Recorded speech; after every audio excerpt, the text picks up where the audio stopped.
वंदनीय राष्ट्रसंत तुकडोजी महाराज यांनी ग्रामगीता लिहून जन्मापासून ते मृत्यूपर्यंतचे सर्व संस्कार 41 अध्यायामध्ये लिहून ठेवले व तिला ग्रामगीता हे नाव दिले. त्यांनी आपले विचार सर्व ग्रामीण जनतेला समजावे व गावातील भांडणतंटे मिटावे यासाठी आपल्या भजनातून सतत समाज प्रबोधन केले. दरवर्षीप्रमाणे यंदाही खंडेश्वर देवस्थान येथील अखिल भारतीय श्री गुरुदेव सेवा मंडल तालुका नांदगाव खंडेश्वर तर्फे ग्राम जयंती महोत्सव श्री खंडेश्वर संस्थान येथील प्रार्थना मंदिरात मोठ्या उत्साहात कार्यक्रम पार पडला.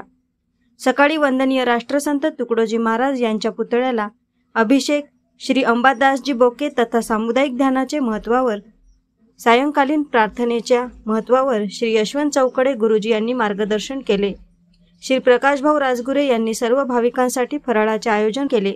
रात्री हरिभक्त पारायण, नारायणदास वैष्णव व प्रल्हाददादा हत्तीमारे व संच यांनी सुंदर भजनाचा कार्यक्रम सादर करून सांगता झाली.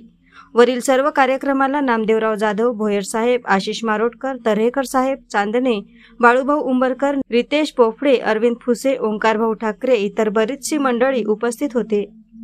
AS न्यूज महाराष्ट्राकरिता नांदगाव खंडेश्वर येथून प्रतिनिधी उमेश चौकडे.